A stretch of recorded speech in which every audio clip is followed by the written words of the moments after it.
بسم اللہ الرحمن الرحیم الحمدللہ رب العالمین والصلاة والسلام علی رسول الکریم۔ دیوانی مقدمہ کے اندر جو گارڈین شپ کے اور سکسیشن کے معاملات ہیں اور جو فیملی کورٹ کے مقدمات ہیں، ان کے ساتھ ایک آخری ذمہ داری جو دیوانی عدالت پہ ہوتی ہے وہ یہ کہ شہری علاقوں میں وہ علاقے جو میونسپل کمیٹی کے دائرہ اختیار میں ہوتے ہیں یا میونسپل کارپوریشن کے دائرہ اختیار میں ہوتے ہیں، وہاں مالک اور جائیداد کے کرایہ دار کے درمیان جو تنازعات جب فیصلہ ہوتے ہیں یا وہ تنازعات جب پیدا ہوتے ہیں اور اس کے لیے کوئی درخواست دی جاتی ہے، تو اس دوران میں جو عدالت کام کر رہی ہوتی ہے اسے رینٹ کنٹرولر کہا جاتا ہے۔ تو رینٹ کنٹرولر وہی سول جج ہوتا ہے جو رینٹ کنٹرول قانون کے تحت رینٹ کنٹرولر کے اختیارات استعمال کرتا ہے اور کرایہ دار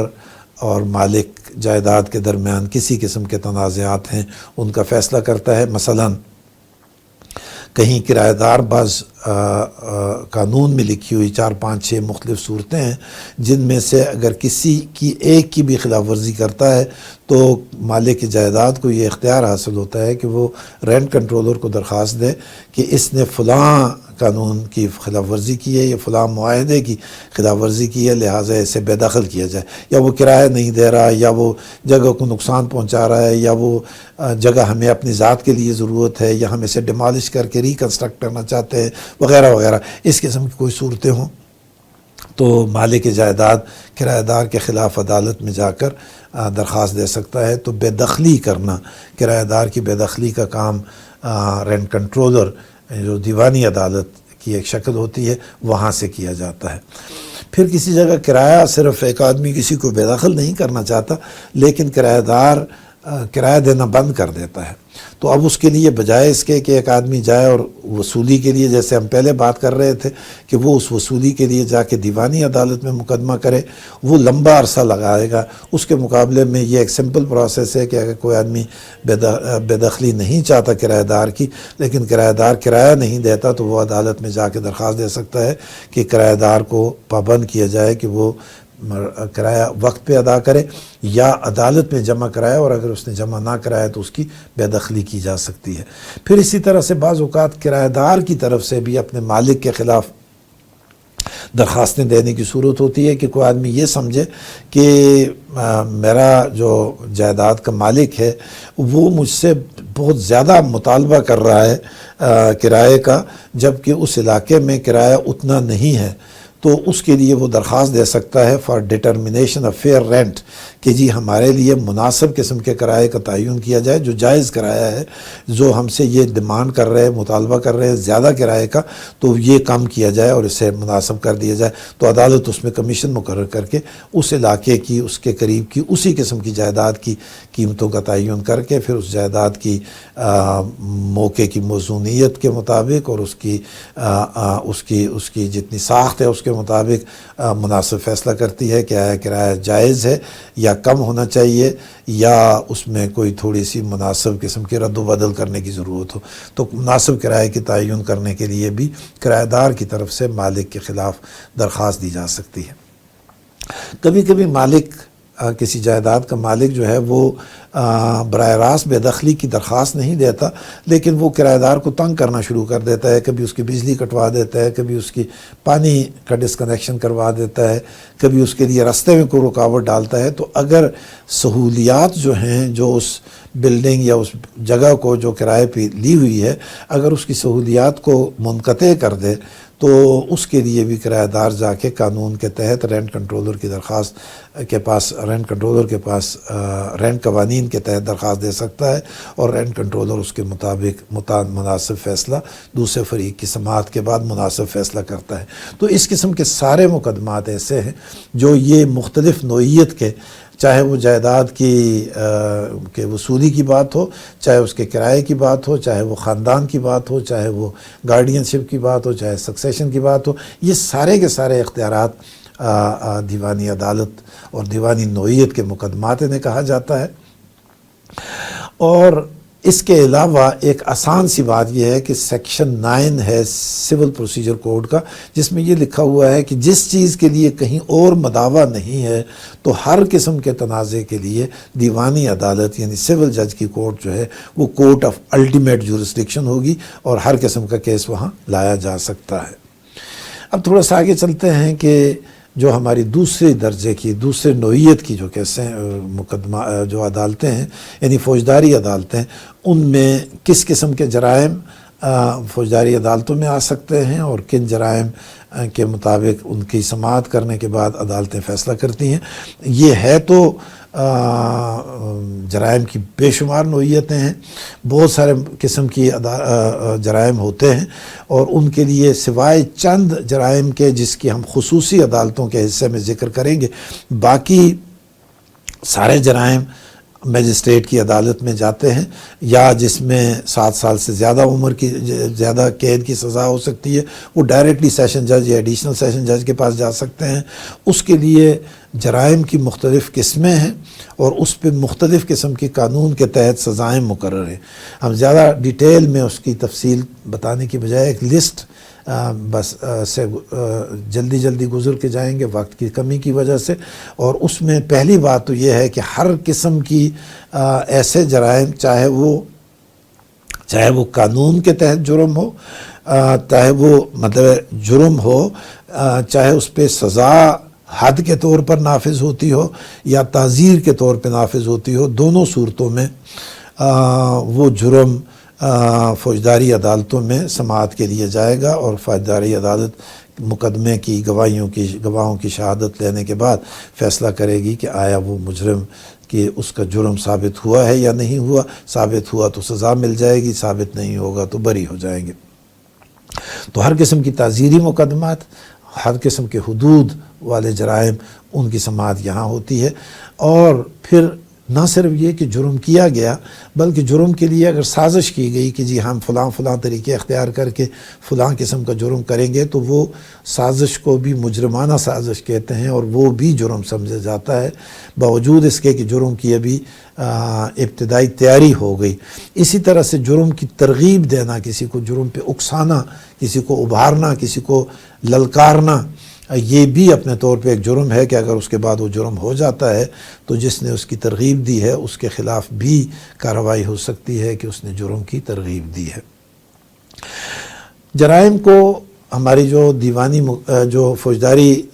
قانون جرم و سزا کا جو قانون ہے وہ تعزیرات پاکستان کے نام سے انہیں اکٹھا کیا گیا ہے، مجموعہ تعزیرات پاکستان، اور اس کے اندر سارے کے سارے جرائم کو مختلف چیپٹرز میں، مختلف بابوں میں تقسیم کیا گیا ہے اور اس کی تفصیل وہاں موجود ہے۔ ہم صرف ان کے کچھ چیپٹرز کا حوالہ دیتے ہیں کہ ایک اس کے اندر ریاست کے خلاف جرائم ہے، جس کے اندر ابتدائی سی بات یہ ہے کہ ریاست کے حکم کو نہ مانتے ہوئے، مثال کے طور پہ دفعہ 144 کی خلاف ورزی کرنا، جہاں پابندی لگ جائے کہ یہ کام نہیں کرنا وہ کام کرنا، اور پھر اس کے بعد بغاوت کرنا، ملک کے خلاف جاسوسی کرنا، اس قسم کی جتنے بھی جرائم ہیں وہ ریاست کے خلاف جرائم سمجھے جاتے ہیں اور تعزیرات پاکستان کے تحت وہ قابل سزا جرم ہے۔ اسی طرح سے مسلح افواج کے خلاف جرائم کرنا، مسلح افواج کی بدنامی کرنا یا مسلح افواج کو کسی طریقے سے ان کے خلاف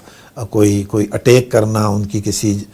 فوجی کسی چھاؤنی پہ، کسی چوکی پہ، کسی گاڑی پہ، کسی اہلکار پہ، کسی یونیفارم پہ، کسی اسلحہ ڈپو پہ کہیں بھی کوئی کارروائی کرنی ہے یا اس کے لیے تیاری کرنی ہے یا اس کے لیے کوئی رکاوٹ ڈالنی ہے یا اس کے لیے کوئی سازش کرنی ہے یا اس کی اطلاع کسی کو دینی ہے یا اس کے خلاف جاسوسی کرنی، یہ سارے کے سارے مقدمات مسلح افواج کے خلاف مقدمات سمجھے جاتے ہیں اور ان کی تفصیل بھی تعزیرات پاکستان یعنی پاکستان پینل کوڈ میں موجود ہے اور فوجداری عدالتیں اس میں کارروائی کرتی ہیں۔ اسی طرح سے ہمارے پاس فوجداری عدالتوں میں امن عامہ کے خلاف کہ جی کوئی ایسا کام کرنا جس کی وجہ سے امن عامہ کو نقصان پہنچے یا انسانوں کی صحت کے لیے نقصان دہ ہو، کوئی ایسی چیز پیدا کرنا جس سے دھواں اٹھتا ہو، جس سے کوئی زہریلی گیس پیدا ہوتی ہو، جس سے شور اٹھتا ہو، جس سے دوسرے لوگوں کا امن کے ساتھ رہنا ممکن نہ ہو تو یہ بھی جرم، اس کے بھی مختلف شکلیں ہیں، اور وہ ساری کی ساری شکلیں تعزیرات پاکستان میں موجود ہیں۔ پھر سرکاری ملازمین سے متعلق پورا ایک چیپٹر ہے جس کے اندر ملازمین کو کام سے روکنا، ملازمین کو دھمکی دینا، ملازمین کو مجبور کرنا کسی فیصلے پہ یا کسی فیصلے کو تبدیل کرنے پہ مجبور کرنا، یا ملازمین کو کسی طریقے سے اس کا اپنی سرکاری ڈیوٹی پوری کرنے سے رکاوٹ ڈالنا، اس قسم کے جتنے بھی یا سرکاری ملازمین کو رشوت دینا یا رشوت لینا، یہ بھی سارے کے سارے جرائم اس زمرے میں آتے ہیں۔ پھر ہمارے پاس آتا ہے کہ جو پبلک کی، عوام کی جو صحت ہے، اس صحت کو کوئی نقصان پہنچانے والے جرائم ہیں۔ کوئی کسی جگہ کوئی ایسا کام کر دینا جس کی وجہ سے ان کی صحت کو نقصان پہنچ سکتا ہو، کوئی ایسی آباد علاقے میں، آبادی والے علاقے میں کوئی ایسی فیکٹری قائم کرنا جس کی وجہ سے وہاں سے کوئی زہریلی مواد نکلتا ہو یا زہریلی گیس نکلتی ہو یا دھواں نکلتا ہو جو نقصان پہنچائے گا، اس قسم کی چیزوں بھی جرائم میں آتی ہیں۔ پھر الیکشن میں جرائم کرنا، کسی ایسے آدمی مطلب غلط جگہ پہ ووٹ ڈالنا، جو آدمی جعلی ووٹ پورا کرنا، الیکشن کے عملے کو دھوکہ دینا، نقصان پہنچانا، تھریٹ کرنا، دھمکی دینا، انہیں اپنی ڈیوٹی پورے طریقے سے ادا نہ کرنا، الیکشن میٹیریل کو ضائع کرنا، اس قسم کے سارے جرائم بھی اس لسٹ میں شامل ہیں۔ پھر اس کے بعد ایک عدالتوں کے متعلق، نظام انصاف کے متعلق جرائم جتنے بھی ہیں، جسٹس سسٹم کے متعلق، جس کے اندر یہ سارا کچھ آتا ہے، جھوٹی گواہی دینا، جھوٹے دستاویزات تیار کرنا، اور کسی جگہ اصلی گواہی کو یا شہادت کو ضائع کرنا، یا شہادت بلائی جائے اور اس دوران میں گواہی کے لیے نہ آنا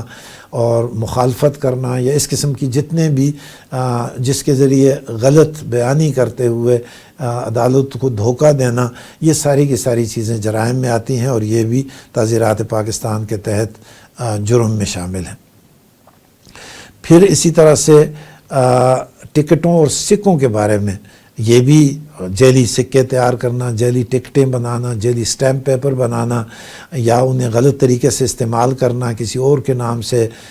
جعلی اس پہ دستاویزات تیار کرنا، یہ سارا کچھ بھی جرائم ہیں۔ پھر وزن اور پیمائش سے متعلق بہت سارے جرائم ہوتے ہیں کہ کم تولنا، کم ناپنا، اور غلط قسم کے اوزان بنانا، تیار کرنا، ان کی مارکیٹنگ کرنا، ان کو بیچنا، یہ بھی جرائم میں شامل ہوتے ہیں۔ اور پھر ہمارے پاس مذہب سے متعلق بے شمار جرائم ہیں، جس کے اندر کسی مذہبی جذبات کو ابھارنا یا جذبات کو نقصان پہنچانا، یا کسی قسم کی کوئی ایسی کتاب چھایا کرنا جس کے ذریعے مذہبی اختلافات پیدا ہو سکتے ہوں، یا اس کے ذریعے لوگوں کے عقیدے پہ کوئی الزام لگانا، یا اس قسم کی کوئی بھی چیز، یا کسی مذہبی شخصیت کی توہین کرنا، کسی مذہبی کتاب کی توہین کرنا، تو یہ سارے کے سارے جرائم بھی قابل سزا ہیں، اور یہ بھی تعزیری جرائم ہیں، اور ان کے متعلق بھی کیا جاتا ہے۔ بہت بڑا حصہ تعزیرات پاکستان میں اسلامی جسم سے متعلق سزائیں ہیں، جس کے اندر زخم ہر قسم کے سے لے کے اور قتل اور قتل عمد اور شبہ بالعمد اور اس قسم کے جتنے بھی جرائم ہیں اس کے بارے میں، اور پھر ان کے بارے میں سزائیں، اور ان میں عرش اور دیت اور دمان اور قصاص اور اس قسم کی چیزیں جتنی بھی تفصیل ہے، وہ ساری کی ساری بھی تعزیرات پاکستان کے ایک اسپیشل چیپٹر میں دیا ہوا ہے۔ پھر فیملی لائف کو چینج کرنا، کسی آدمی کے بارے میں یہ پھیلا دینا کہ یہ فلاں کی بیوی ہے یا فلاں کا شوہر ہے یا فلاں بچہ یوں ہے یا یہ جائز ہے یا ناجائز ہے، اس قسم کی باتیں کرنا، یہ بھی فیملی لائف میں مداخلت کرنے والی بات ہے، اور اس سے بھی قابل سزا جرم سمجھا جاتا ہے، اور اس پہ بھی سزائیں مقرر ہیں، اور یہ بھی فوجداری عدالتوں میں اس پہ کارروائی ہوتی ہے۔ پھر کسی کی ڈیفیمیشن کرنی، کسی کی شہرت کو نقصان پہنچانا، یہ بھی اس میں فوجداری عدالتوں کے اختیارات میں آتے ہیں۔ اور پھر آخر میں جا کے ہم بات کرتے ہیں کہ